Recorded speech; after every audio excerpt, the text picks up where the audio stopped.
Good afternoon and welcome to Blue Army Podcast, episode 12 of the 2019-20 season and the first one of 2020. Here, as always, with Dale Story.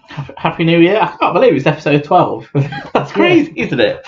It is. Yeah. And on episode 12, the start of 2020, 3 points to celebrate.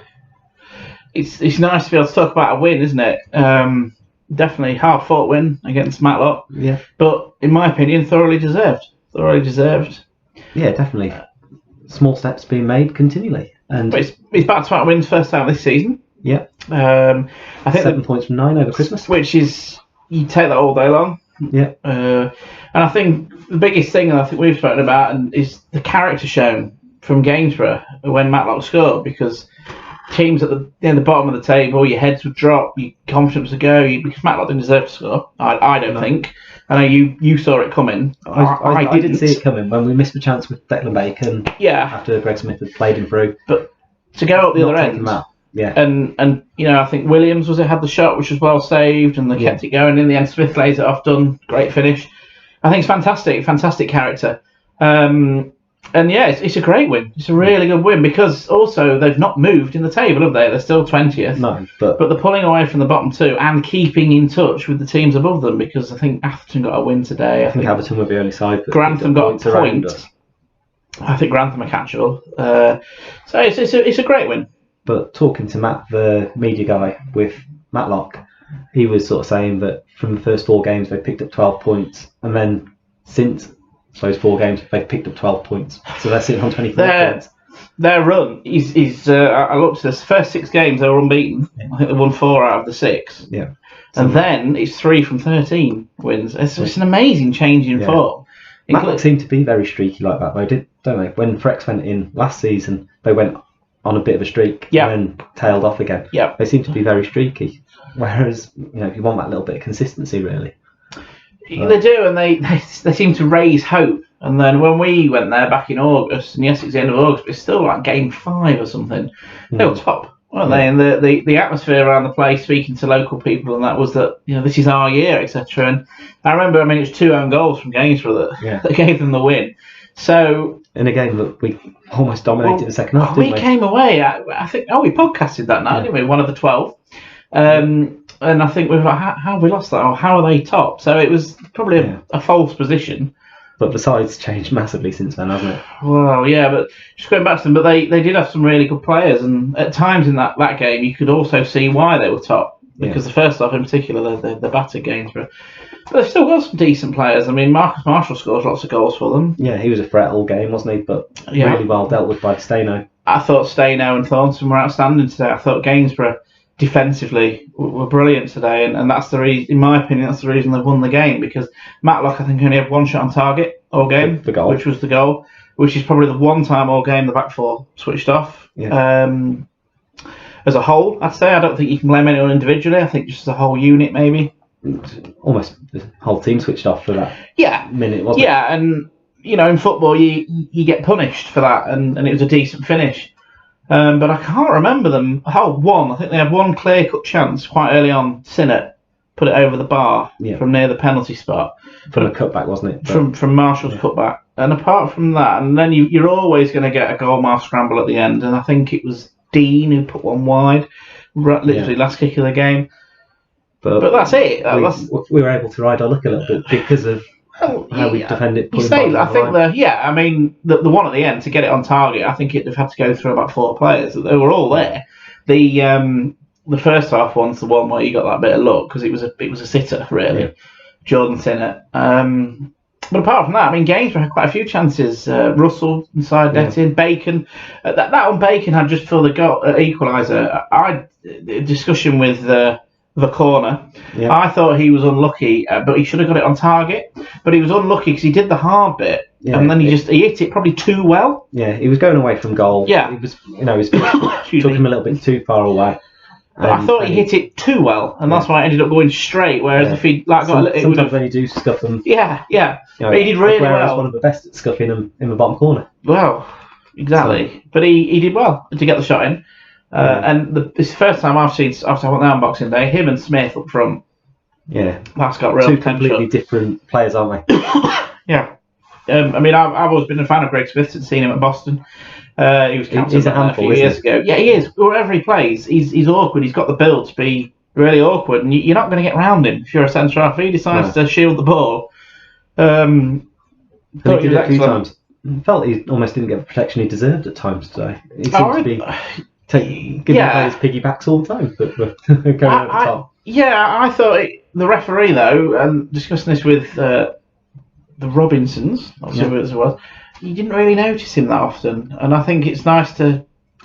Almost for him, it was a bit Jekyll and Hyde. He seemed to let an awful lot go in the first half. Seemed to be very whistle happy, stop start in the second. I didn't see that myself. I just didn't notice the referee. Now, whether that's just because I wasn't doing my job properly, or I always think if you don't notice the referee, then that means they've done all right. I thought you did all right. You know, often we've had podcasts like this before where we've debated referees for about half an hour.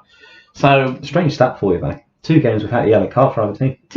On Boxing Day, I did pick up today. That's crazy. Yeah.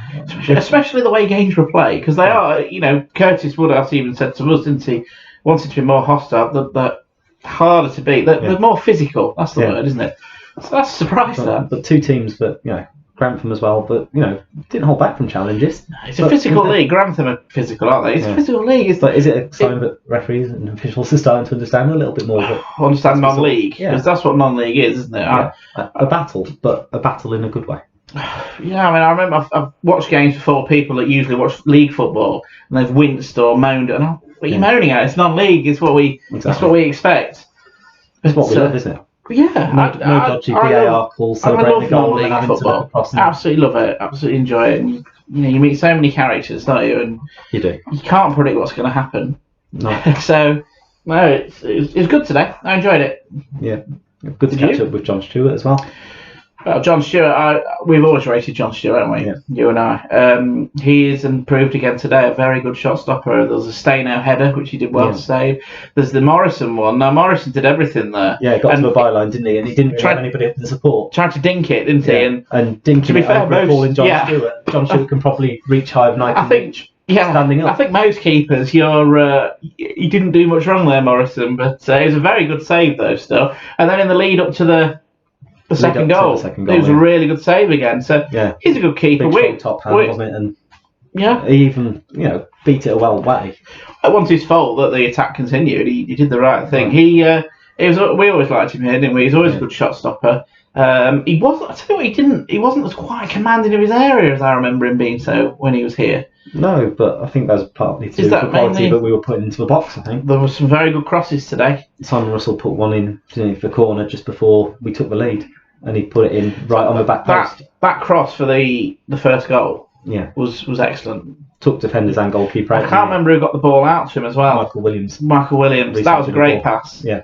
And it was a really good cross, and that's what you're going to get from Greg Smith. You get it on his head, he'll score. He is quality in the air, in both boxes, defensively as well. And it was a good header, and he's beaten a good goalkeeper with it. And I think he'll get, in January? But I really get about 10 this season. I really do. Yeah, I'm sure that's the least he'll be aiming for. Yeah, and that'd be good. And I think the quality that Trinity have got, and they've got Jordan Adebayo-Smith coming in as well. Yeah, who his loan starts tomorrow. Who? Why is that? Is he loaned today, finishing at Boston? At Boston, it officially finished today, so we couldn't start a new one until tomorrow.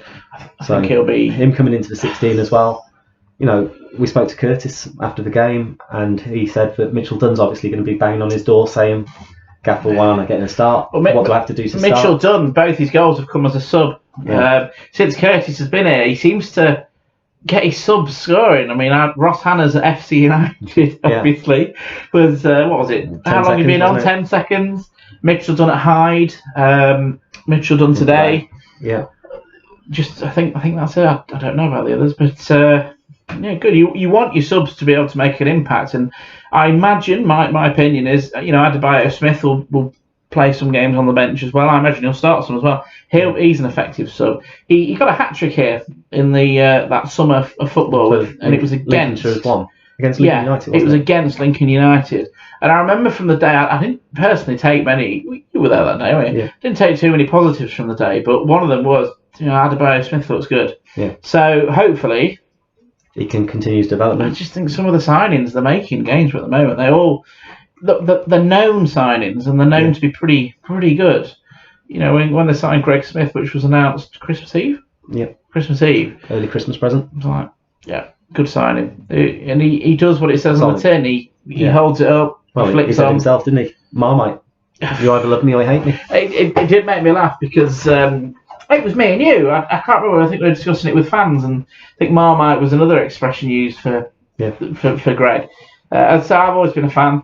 I think it's funny that he mentioned that he's off to Whitby on Saturday and they don't like him, but you can't really pinpoint why, just because just because he's Greg Smith. Because he's Greg Smith.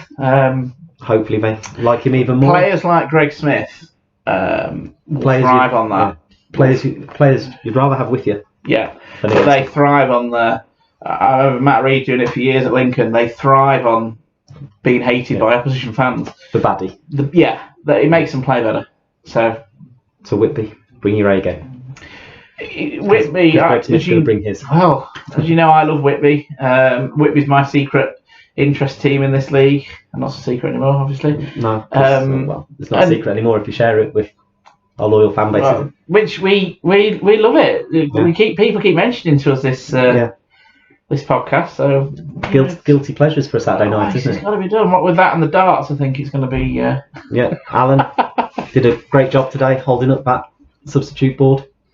Thank you for turning it around so I could see who was being subbed, but we had 4 minutes to play at the end of the game. Don't quite know where it came from, but no, I don't know where that came from. No. Did we over exuberantly celebrate? Maybe that was. Well, you once done. You'd have fallen off your new stanchion. Should I mention new stanchion? Yeah, it's only a temporary thing. Yeah. It's not going to be there forever. But hopefully the planning authorities are back in after the Christmas break. You wanted it back where it was. It would be better. Yes, it would for all concerned. And I promise. However, Critics Corner, I'd mention it. So there you go. However, we've only been beaten once in this place. The game against Scarborough. Which you should have won. Yeah, exactly. But a story of missed chances and switching off. But since then, we've been on a bit of a run.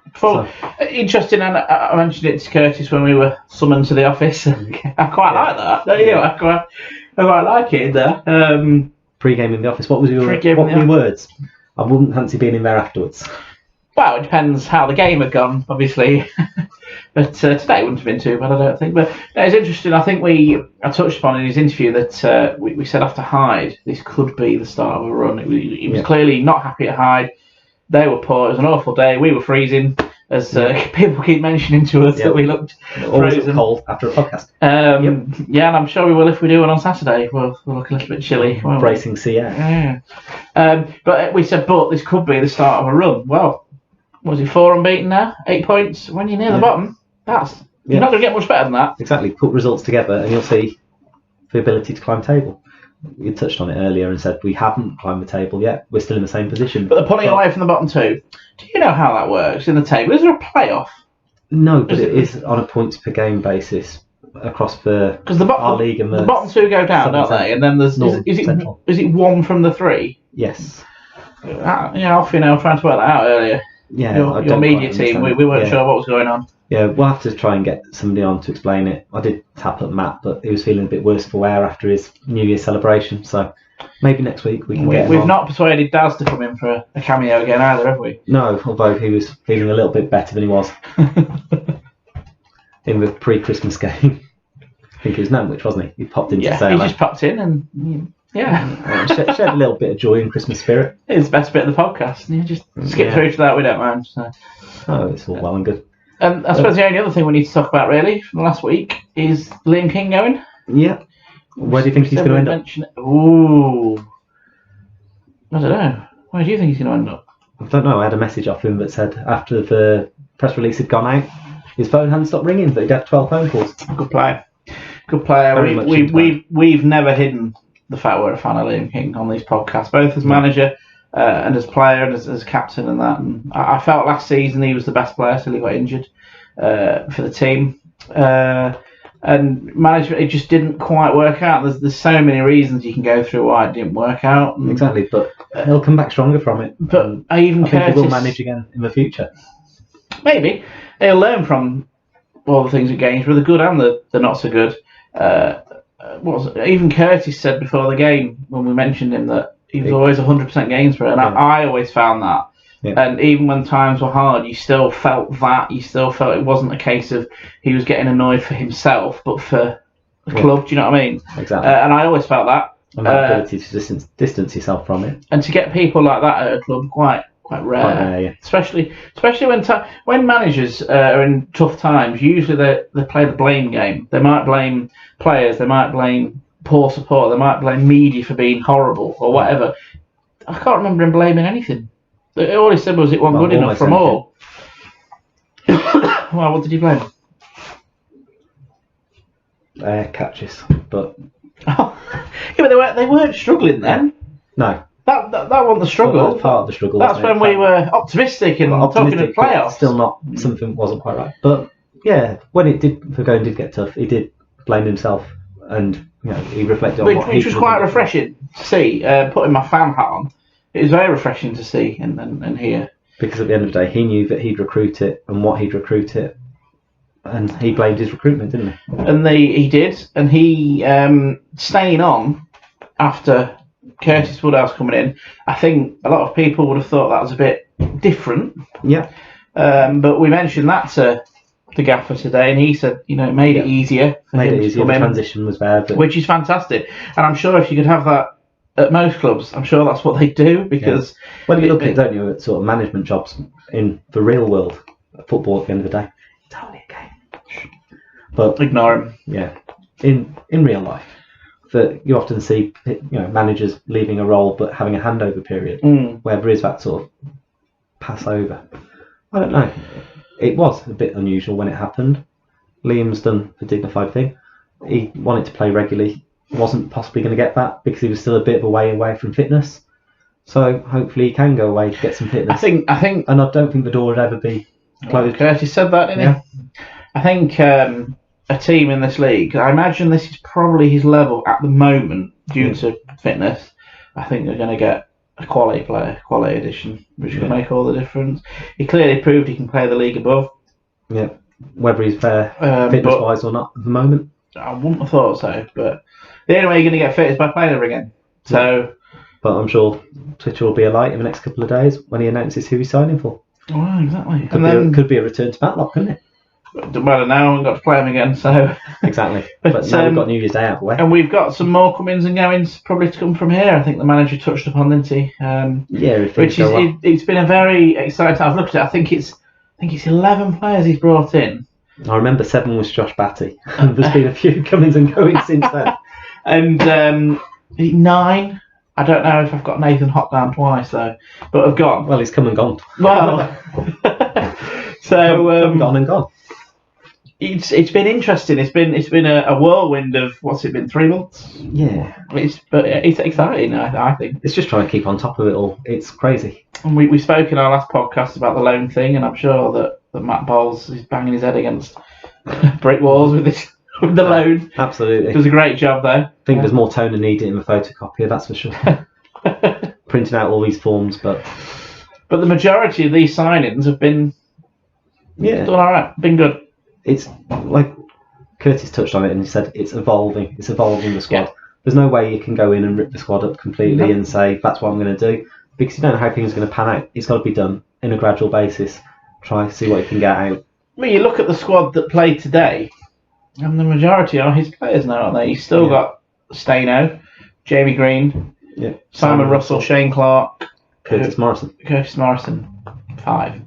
So it's 6. Still half and half, isn't it? Yeah, I think that's what you need, because at the end of the day, not the whole squad was playing bad. Under Liam, we still had bright moments, and there was still quite a few decent performances where they didn't get the result they deserved. So no, it's all good. At the same time, Curtis Woodhouse obviously wants to stamp his team. Of course he does. On things, and he'll have come with a vision. He'll have come with what he wants, how he wants his team to play, and you're slowly starting to see it. Yep. And that's why... Wasn't pretty free-flowing today, but it was effective. Well, that's the key word. It was effective, and they got 3 points. And this time, when you're down at the bottom, that's all you need. And 3 points, effective. A win on home soil. Yes, first home win since 1st October. Whitby, 2-0. No, Bamber Bridge, 4-1. You weren't there. Easy to forget, isn't it? You weren't there, but you weren't here. Sorry, So I don't know if I'll be there for the Whitby game coming up. I am. I'll try to be. Whitby and Bamber were the only teams they've beaten at home, and from my I still haven't won at home on a Saturday. no. In the league. Have they? I don't think they've won on a Saturday. Have they? No. And I just the record from where I come from, I'm the only one that's seen them win here this season. Just thought I'd mention that. No? In the league. From Radio Lincolnshire. Oh, okay. Yeah, From Radio true. Lincolnshire. I've had all three from where I come from. From where you come from. From where I come from. Oh, So, I mean, they've had cup games, but it's all about the league, isn't it? You know. exactly. Climbing that league. Late playoff run. I think it was 19 points before today. Well, has it been reduced? I don't know. I didn't look that high up. Yes, because Baseford drew, and they were the last team in the playoffs because they drew Grantham. Okay. So it's 17 points. I had a conversation with somebody at Grantham, and I'm sure they were saying that they felt Baseford would score double figures against Grantham because they wouldn't be able to cope with the 3G surface. I said I fancy Grantham for a 1-0 win then. Can't remember who I had that conversation with, but they were. Grantham are in free fall. I think since the beginning of November they've lost every game till today. So hopefully that'll. Well, we still want to be able to catch them. Oh, You know, for a bit of Lincolnshire pride. Gainsborough will catch Grantham easily. But Easily. let's finish that here anyway. I think Kev's going to lock us in, boys. So, thanks for joining us. See you, Whitby. Hopefully see you at Whitby. Bye.